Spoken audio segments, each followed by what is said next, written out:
Hi guys, எல்லோரும் எப்படி இருக்கீங்க? இன்றைக்கி நம்ம சேனலில் ஒரு இன்ட்ரெஸ்டிங்கான ரெசிபி தான் பார்க்க போகிறோம்.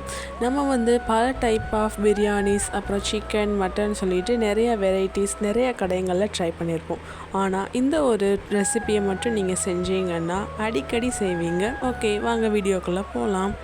ஃபர்ஸ்ட் நம்ம ஒரு கடாயை வச்சு ஹீட் பண்ணிக்கலாம். ஹீட் ஆனதுக்கப்புறம் அது கூட 100 ml நெய் சேர்த்துக்கலாம். 100 ml நெய் சேர்த்துட்டு அது கூட 100 ml தேங்காய் எண்ணெய் சேர்த்துக்கலாம். தேங்காய் எண்ணெய் சேர்க்கும்போது நல்லா மணமாகவும் டேஸ்ட்டும் நல்லா கொடுக்கும். நெய் எண்ணெய்லாம் சேர்த்துட்டு நல்லா காய விட்டுக்கலாம்.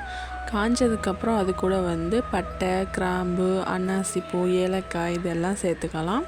இது கூட 1/2 கிலோ அளவுக்கு பெரிய வெங்காயம் கட் பண்ணி வச்சுருக்கேன், அதையும் இது கூட சேர்த்துக்கலாம்.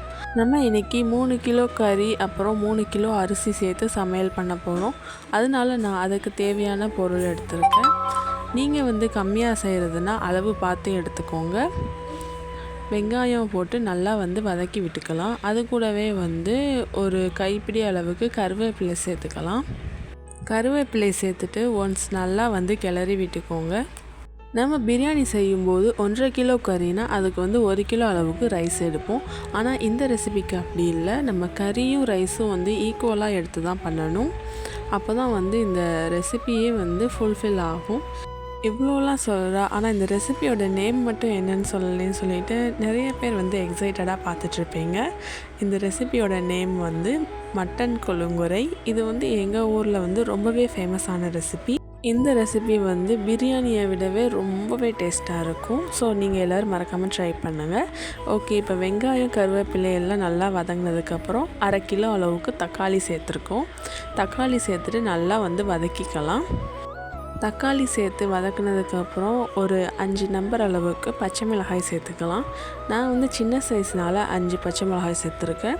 நீங்கள் பெருசாக இருந்தால் நீங்கள் 3 கூட சேர்த்துக்கலாம். பச்சை மிளகாய் எல்லாம் சேர்த்துட்டு நல்லா வதக்கிக்கலாம். வெங்காயம், தக்காளி, பச்சை மிளகாய் எல்லாம் நல்லா பிரண்டு வதங்கினதுக்கப்புறம் இது கூட ஒரு கைப்பிடி அளவுக்கு புதினா மல்லி சேர்த்துக்கலாம். எங்ககிட்ட மல்லி இல்லாதனால நாங்கள் புதினா மட்டும் சேர்த்துருக்கோம். நீங்கள் மல்லிக்கீரையும் சேர்த்திங்கன்னா இன்னும் ரொம்பவே சுவையாக இருக்கும். இது கூட 100 கிராம் அளவுக்கு இஞ்சி பூண்டு பேஸ்ட் சேர்த்துக்கலாம். மேக்ஸிமம் இஞ்சி பூண்டு தனியாக சேர்க்குறத விட ரெண்டையும் பேஸ்ட்டாக அரைச்சி சேர்க்கும்போது இந்த ரெசிபிக்கு இன்னும் டேஸ்ட்டு அதிகமாக கிடைக்கும். இஞ்சி பூண்டு பேஸ்ட் சேர்த்துட்டு நல்லா ஒன்ஸ் கிளறி விட்டுக்கலாம். இஞ்சி பூண்டு விழுது சேர்த்து அதோட பச்சை வாசனை போகிற வரை நல்லா கிளறி விட்டுக்கலாம். இஞ்சி பூண்டு விழுதோட பச்சை வாசனை போனதுக்கப்புறம் 2 ஸ்பூன் அளவுக்கு மஞ்சள் தூள் சேர்த்துக்கலாம். மஞ்சள் தூள் சேர்த்துட்டு நல்லா பிரட்டி விட்டுக்கோங்க. ஒரு 2 மினிட்ஸ் கிட்ட நல்லா பிரட்டி விட்டுக்கோங்க.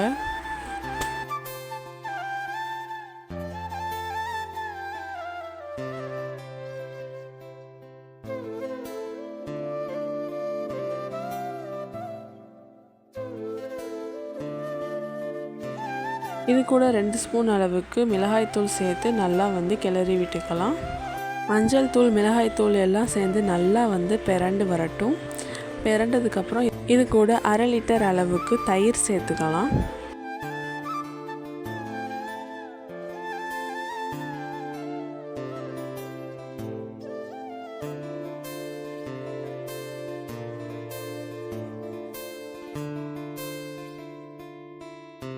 தயிர் சேர்த்து நல்லா கிளறி விட்டுக்கோங்க. தயிர் நல்லா வெந்து வரணும். தயிர் நல்லா எண்ணெய் பிரிஞ்சு வரணும்.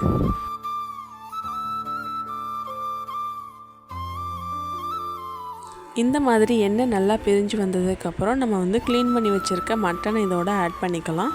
நம்ம வெறும் மட்டன் மட்டுமே ஆட் பண்ணலை. இது கூட 2 கிலோ மட்டன், அப்புறம் 1 கிலோ அளவுக்கு குடல் நம்ம சேர்த்துருக்கோம்.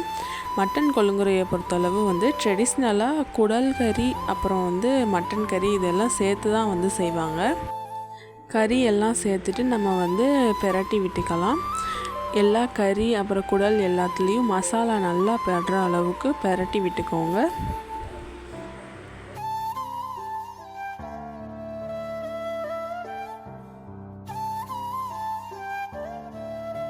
இது கூட நம்ம தேவையான அளவு உப்பு சேர்த்துக்கலாம்.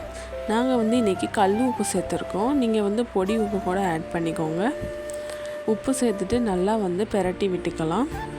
பெரட்டி விட்டதுக்கப்புறம் வந்து கொஞ்சமாக தண்ணி சேர்த்துட்டு நம்ம வந்து ஒரு மூடி போட்டு மூடி கொதிக்க விட்டுக்கலாம்.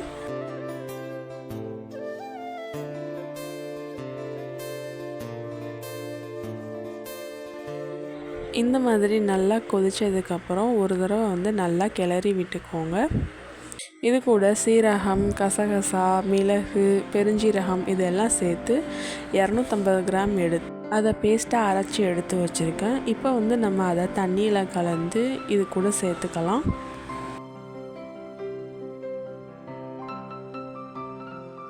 மசாலா சேர்த்ததுக்கப்புறம் இது கூட வந்து நம்ம 2 லிட்டர் அளவுக்கு தண்ணி சேர்த்துக்கலாம். கறி வேகிறதுக்கு தண்ணி சேர்த்துட்டு ஒரு மூடி போட்டு நல்லா வேக வச்சுக்கலாம்.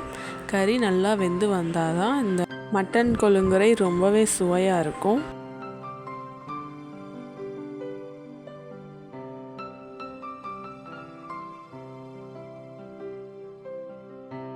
கறி நல்லா வெந்துருச்சு. இப்போ நம்ம வந்து ஒரு தடவை நல்லா வந்து கிளறி விட்டுக்கலாம். கிளறி விட்டுட்டு இப்போ அரிசி சேர்க்குறதுக்கு தேவையான அளவு தண்ணி சேர்த்துக்கலாம். நம்ம வந்து இப்போ 3 கிலோ அரிசிக்கு நாங்கள் வந்து 4 லிட்டர் அளவுக்கு தண்ணி சேர்த்துருக்கோம்.